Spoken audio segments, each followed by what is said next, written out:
হিয়া শ্রাবণদের flat থেকে বেরিয়ে তার মায়ের সাথে নিজেদের ফ্ল্যাটে চলে আসে। মাহিমা বেগম রুমে চলে যান আর হিয়া নিজের রুমে গিয়ে তার বান্ধবী নেহাকে কল দেয়। এই বান্ধবী তাকে ডেয়ারটা দিয়েছিল, এখন সব দোষ এই নেহার। নেহা এমন ডেয়ার না দিলে হিয়া কখনোই শ্রাবণের ফোনে মেসেজ দিত না, আর শ্রাবণও এখানে আসতো না। আর লোকটাও খুব আজব, মেসেজ না হয় কেউ দিতেই পারে, তবে সেটাকে সিরিয়াস ভাবার কি দরকার? আর অসভ্য, চেনে না জানে না অন্য মেয়ের হাত ধরে। হিয়া কথাগুলো বিড়বিড় করে বলতে বলতে নেহার কল রিসিভ করে ফেলে। কিরে হিয়া, ভালো আছিস? এমন ভালো আছি যে ভালোতে নাচানাচি করতে মন চাচ্ছে। কি বলছিস? আমার মাথা। কি হয়েছে রে দোস্ত, ভালো করে বল। আর কি হবে, কালকে যাকে জামাইজান বলে মেসেজ দিলাম তোদের সামনে, ওই ছেলেটা এখন আমার জন্য আমাদের বাসায় ভাড়া থাকতে এসেছে।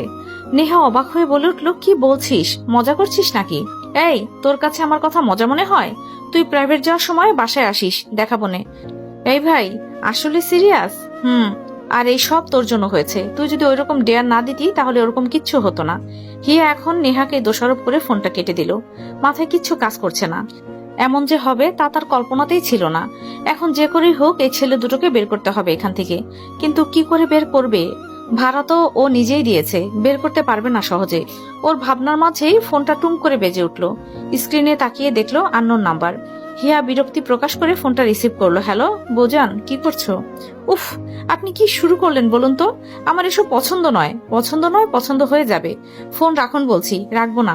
এখন রাখবো না বললে তো হবে না। তোমার জন্য সব কাজ ফেলে চলে এসেছি, এখন এই কথা আমি মানবো না। না মানলে আমার কি? আর নাম্বার কই পেলেন? শ্রাবণ ঠোঁট কামড়ে হেসে বলল, বউয়ের নাম্বার কি স্বামীর কাছে অজানা থাকে নাকি? হিয়া দাঁত চেপে বলল, রাখলাম। হিয়া কল কেটে দিতেই শ্রাবণ আবার কল দেয়। হিয়া রিসিভ করে না, ফোন সুইচ অফ করে রেখে দেয়। শ্রাবণ বাঁকা হেসে ফোনটা বিছানায় রাখে, এরপর ব্যাগ থেকে ল্যাপটপ বের করে বিছানায় বসে পড়ে। এখানে বসেই একটা ইম্পর্টেন্ট মিটিং অ্যাটেন্ড করবে। ওদিকে কাব্যকে সাবিয়া চৌধুরী কল দিলেন। এতক্ষণ শ্রাবণের ফোনে কল দিচ্ছিলেন, কিন্তু ও ধরছে না বলে কাব্যকে কল দিলেন। কাব্য ফোন রিসিভ করলো। হ্যালো আম্মু, বলো কি করছো? আম্মু, রুমে এসে শুয়ে আছি। তুমি কি করছো? সাবিহা বেগম অভিমান ভরা কণ্ঠে বললেন, তোমাদের দুজনকে নিয়ে চিন্তা করা ছাড়া আমার আর কি কাজ? কাব্য হেসে বলল, তুমি অযথা চিন্তা করছো, আমরা ভালোই আছি এখানে। আর কয়েকটা দিনেরই তো ব্যাপার, আর ভাই তো সাথেই আছে। তোমার ভাই সাথে আছে বলেই তো চিন্তা। তো তোমার ভাই কি করছে? ফোন কেন ধরছে না?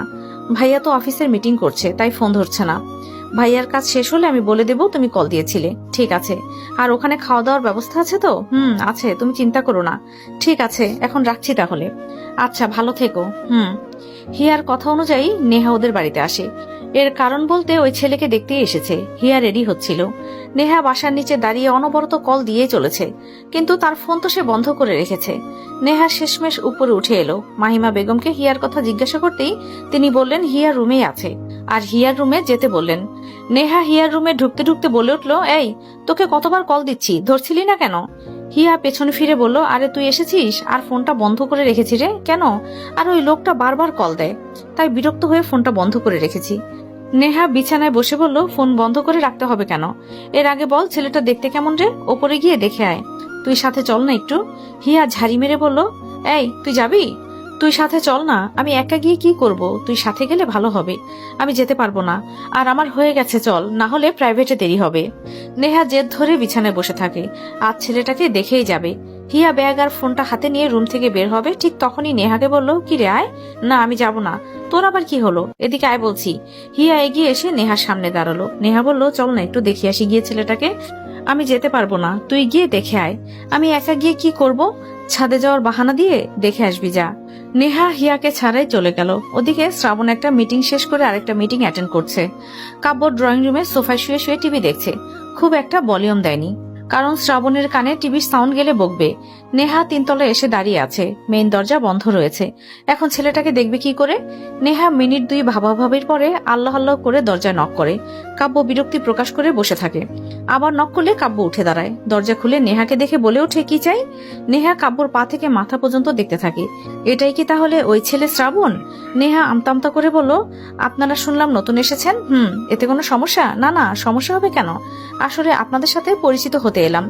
কাব্য গম্ভীর গলায় বলল, পরিচিত হয়ে কি করবেন? নেহা ঘাবড়ে যায়, মনে মনে বলে ওঠে, এত প্রশ্ন করতে হবে কেন? মানুষ তো পরিচিত হতেই পারে, স্বাভাবিক। কাব্য নেহার দিকে তীক্ষ্ণ দৃষ্টি নিক্ষেপ করে বলে উঠল, এই আপনার উদ্দেশ্য কি বলুন তো? কি উদ্দেশ্য থাকবে? তাহলে এসেছেন কেন? নেহা বলেই উঠল, আপনি এমন ঝোঁকঝুটে কেন? কাব্য বিরক্ত হয়ে বলে উঠল, এই আপনার সমস্যা কি বলুন তো? ফাইজলামি করেন? ভেতরের রুম থেকে শ্রাবণ কড়া গলায় বলে উঠল, কাব্য যদি আরেকটা শব্দ আসে তাহলে তোর খবর আছে। কাব্য নেহার দিকে তাকিয়ে বলে উঠল, এই জানতো? নেহা তবুও বলে উঠল, আরে শুনুন। কাব্য দরজা লাগিয়ে দেয়। সকাল থেকে মন মেজাজ একদম খারাপ, আবার এর মাঝে একা একটা মেয়ে এসেছে পরিচিত হতে। ওরা দুজনই ছেলে, ওদের সাথে পরিচিত হতে এসে যদি ফাঁসিয়ে দেয় তখন এর থেকে ওইসব মেয়ে থেকে দূরে থাকাই ভালো। শ্রাবণ উঠে রুমের দরজা লক করে আবারও বিছানায় বসলো। নেহা হতভম্ব হয়ে নিচে নামলো। হিয়া দাঁড়িয়ে ছিল নিচে। নেহার চোখ মুখ দেখে বোঝা যাচ্ছে চান্স পায়নি। হিয়া বলল, কিরে তোর মুখটা এমন লাগছে কেন রে? নেহা হিয়ার হাত ধরে রাস্তায় বেরিয়ে বলল, ভাইরে কি বলবো, উপরে গিয়েছিলাম, সেখানে একটা ছেলে, নাম মনে হয় কাব্য। ছেলেটা আমাকে দেখেই বলে, কি চাই? বলেছি যে আপনারা তো নতুন এসেছেন তাই পরিচিত হতে চাই। ছেলেটা সোজা আমায় চলে যেতে বললো। হিয়া হাসতে হাসতে শেষ। নেহা বলল, কিরে হাসছিস কেন? হাসবো না তো কি করবো? তোকে যেতে না করেছিলাম আর তুই গেলি, এখন বোঝ কেমন। তুই তো ওই ছেলের ছোট ভাইয়ের সাথে কথা বলে এসেছিস, ওই ছেলেকে এখনো দেখিসনি। বিকেলের দিকে শ্রাবণের কাজ শেষ হয়। এরপরে ল্যাপটপ জায়গা মতো রেখে শাওয়ার নিয়ে রুমের দরজা খুলে ড্রয়িং রুমে আসে। কাব্য বাইরে থেকে রুমে ঢুকলো। শ্রাবণ ওর দিকে তাকিয়ে বলল, কোথায় গিয়েছিলি? নিচে দারোয়ানকে টাকা দিতে। কেন? কাজের আন্টি এসে বলে গিয়েছে বাজার করতে হবে। আমি তো বাজারে যেতে পারবো না, তাই দারোয়ানকে টাকা দিয়ে এসেছি, সে বাজার করে দেবে। ও ভালোই করেছিস ভাইয়া, আম্মু ফোন দিয়েছিল, তোমাকে কল দিতে বলেছে। কেন, কিছু হয়েছে নাকি? কাব্য এই কথা শুনেই শ্বাস ছেড়ে বলল, কি আর হবে, তোমায় নিয়ে চিন্তা করে। ইফতারের আগে কাজের বুয়া এসে শ্রাবণদের